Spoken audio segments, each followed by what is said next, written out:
नमस्कार। हर संदेश के इस अंक में आपका स्वागत है। मैं विनय जोशी। आज हम चुनाव आयोग को लेकर और मतदाता सूची को लेकर जो देश में हो हंगामा किया जा रहा है उसको लेकर चर्चा करते हैं। कभी कभी तो बड़ा आश्चर्य होता है, जो राजनीति की कक्षा में प्रथम क्लास की शिक्षा है वो भी कई नेताओं को नहीं है। जैसे बच्चा प्रथम क्लास में पहुंचता है, पहली क्लास में पहुंचता है तो उसको अक्षरों का ज्ञान होता है, वो क्या क्या गहनों को समझने लग जाता है, ABCD को समझने लग जाता है। ऐसे ही राजनीति में पंच, सरपंच, नगर परिषद, वार्ड मेंबर का चुनाव लड़ने वाले को भी पता होता है कि मतदाता सूची कैसे बनती है, कौन बनाता है और क्या हंगामा किया जा रहा है। वोटों की चोरी का। वोटों की चोरी कैसे होती है ये नहीं समझाया जा रहा। मतदाता सूची में जो अशुद्धि होती है, गलती होती है, उसको समझाया जा रहा है और अशुद्धि गलती बोलने के बजाय उसको बोला जा रहा है वोटों की चोरी। और किस व्यक्ति के द्वारा बोला जा रहा है? जो महत्वपूर्ण पदों पर बैठे हुए हैं, जिनकी संविधान के प्रति जिम्मेदारी है और क्या करना चाह रहे हैं? भ्रम फैलाना चाह रहे हैं, भ्रम की राजनीति करना चाह रहे हैं। और भ्रम किसके लिए फैलाना चाह रहे हैं? संस्थाओं पर।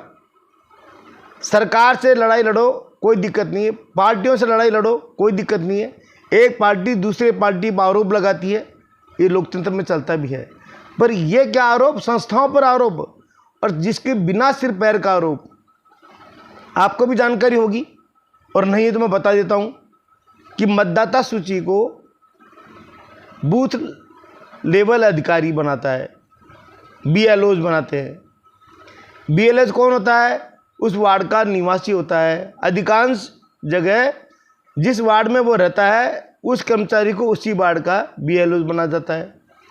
और राजनीतिक पार्टी का BLA होता है। तो BLA जो होता है वो राजनीतिक पार्टियों का होता है, सारी पार्टी राजनीतिक पार्टी का होता है। और मतदाता सूची को बनाने का, दुरुस्त करने का काम BLOs करता है। मतदान कौन कराता है?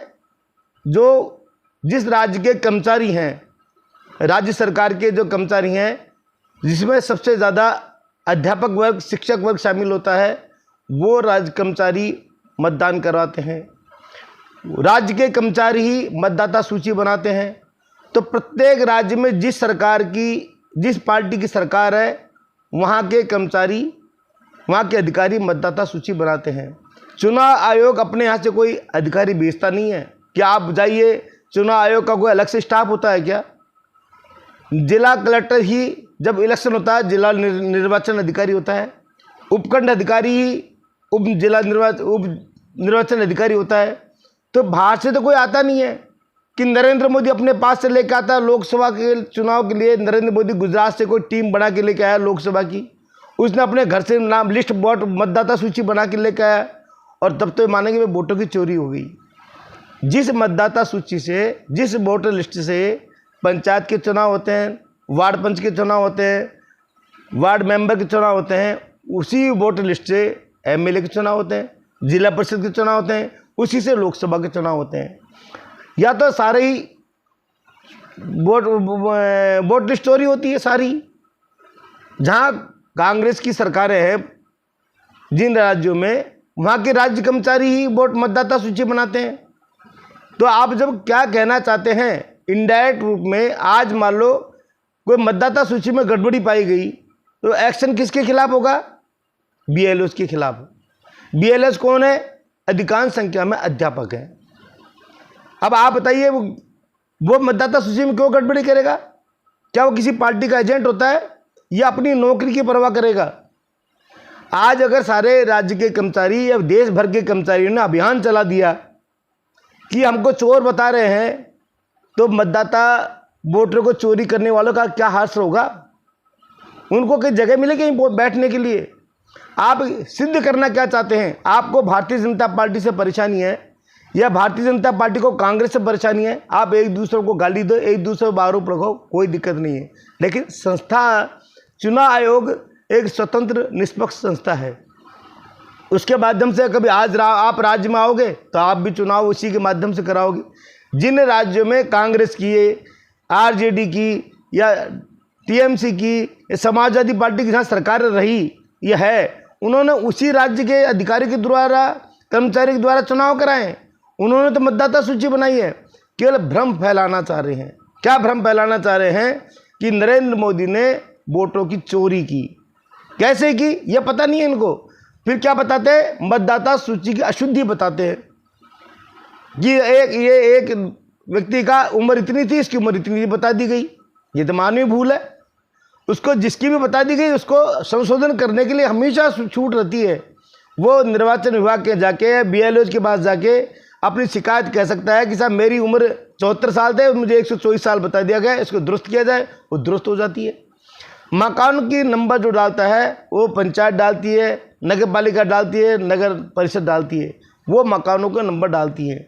जिस जगह आज ग्रामीण भारत है, ग्रामीण भारत के अंदर ज़्यादातर जगह पर मकानों के नंबर नहीं होते, मकान संख्या नहीं होती।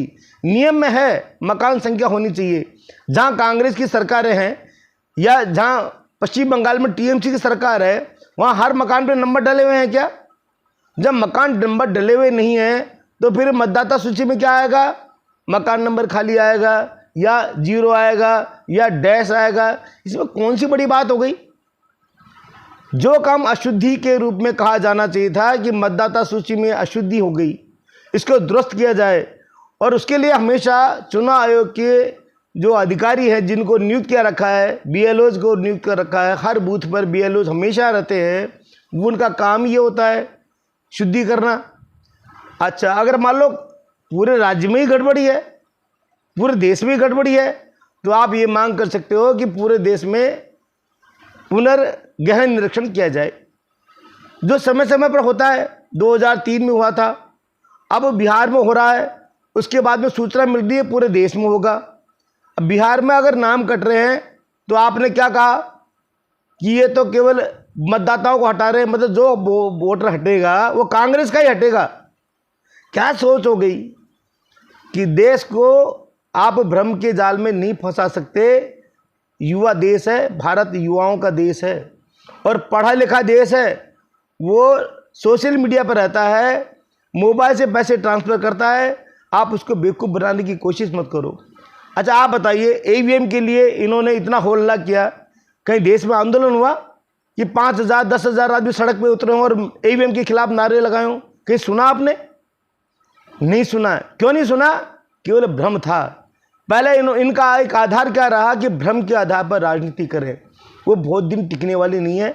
सबको पता है, जो पंचायत का चुनाव लड़ चुका, जो वार्ड मेंबर का चुनाव लड़ चुका, जो बीएलओज हैं, उन सबको ध्यान है कि भारत सरकार इसमें कोई काम नहीं करती। जो भी करती है राज्य के कर्मचारी करते हैं।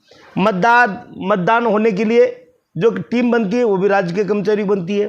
केवल पर्यवेक्षक आते हैं, वो भी आईएएस होते हैं पर्यवेक्षक भी, या आईएफएस होते हैं पर्यवेक्षक, या दूसरे मतगणना होती है, काउंटिंग होती है तो उसमें अकाउंटेंट होते हैं, बैंक के कर्मचारी होते हैं।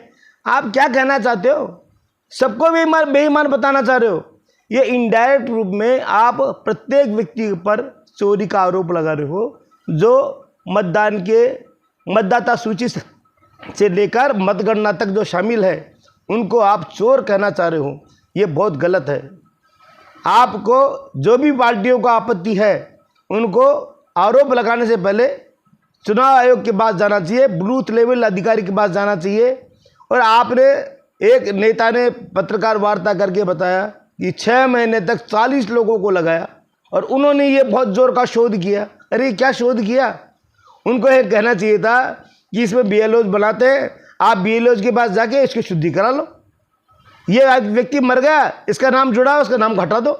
ये व्यक्ति यहाँ का रहने वाला नहीं है, इसका नाम लिखा हुआ है, उसको हटवा दो। इस व्यक्ति का नाम 2 जगह है, इसका 1 जगह रखना है, इसको सूचना दे दो, अपना आप नाम मट जाएगा। इसमें चोरी कहकर आप किसको चोर बनाना चाह रहे हो? जो मतदाता काम में लगा हुआ है, जो मतदाता सूची बनाने में लगा हुआ है, जो मतदान करवाता है, जो मतदान करवा चुका उसको आप चोर बताना चाह रहे हो। क्या नरेंद्र मोदी जाते हैं चुनाव कराने सब जगह, या आप जाते हो? आप ये भ्रम फैलाकर जो देश पूरे विश्व में देश की साख है स्वतंत्र लोकतंत्र की, निष्पक्ष लोकतंत्र की, आप उस पर प्रश्न उठाना चाहते हो। आप किस आधार पर जीते हुए हो? चुनाव आयोग के द्वारा गठित टीम, उसका वो खुद के पास से कोई आदमी भेजती नहीं है। ये नरेंद्र मोदी अपने पास से आदमी भेजता है, ऐसा तो होता नहीं है। या जब कांग्रेस की सरकार थी तो कांग्रेस अपने पास से लोग भेजती थी। उसी राज्य के व्यक्ति चुनाव कराते हैं जिस राज्य में चुनाव होते हैं, चाहे वो विधानसभा का हो, चाहे लोकसभा का हो, चाहे पंचायत का हो, चाहे नगर परिषद, नगर निगम का, नगर पालिका का हो। तो आपको देश की किसी भी संस्था पर उंगली उठाने का अधिकार नहीं है जब तक कि आपके पास कोई प्रमाण नहीं है। अगर मान लो कोई संस्था ये कहती है कि आप हम पर आरोप लगा रहे हो तो लिखित में दो, आप शपथ पत्र दो। अरे कोर्ट में जाते हैं, कोई बात पेश करते हैं तो शपथ पत्र देते कि नहीं देते कि ये जो भी मैं सबूत पेश कर रहा हूँ वो बिल्कुल सच्चे है? इसके मतलब आपके पास सबूत सच्चे नहीं है। अब आप तो ये कह दोगे, किसी भी आरोप लगा दोगे और कह दोगे कोर्ट में मैं तो शपथ पत्र नहीं दूंगा, मैं तो विधानसभा में, लोकसभा में शपथ ले रखी है। उस शपथ ले रखी है उस लोकसभा और विधानसभा के प्रति, सड़क के प्रति शपथ ले रखी है क्या आपने? अगर लेते आप शपथ की इतना ही ध्यान होता तो क्या संस्थाओं पर उंगली उठाते? कभी न्यायालय पालिका पे उंगली उठाते हो, कभी पत्रकारिता पे उंगली उठाते हो, कभी आप चुनाव आयोग पर उंगली उठाते हो। तो फिर भाई कौन बचा? आपको न्यायपालिका पे विश्वास नहीं रहा, आपको चुनाव प्रणाली पे विश्वास नहीं रहा, तो फिर कौन कहता आप चुनाव लड़ो? मना कर दो ना कि हम तो चुनाव लड़ेंगे। जिनको लगता है कि ये वोटों की गलत सूची से हम चुनाव जीते हैं, क्या भारत के किसी भी हिस्से में ऐसी मतदाता सूची है जिसमें अशुद्धि नहीं रही होगी या गलती नहीं हुई होगी? तो सारे सरपंचों को इस्तीफा दे देना चाहिए, सारे एमएलए को देश में इस्तीफा दे देना चाहिए। क्या कहना चाहते हो आप? खुद को पता नहीं है कहना क्या चाह रहे हैं। और देश के लोगों को बहुत लंबे समय तक बेवकूफ़ नहीं बनाया जा सकता।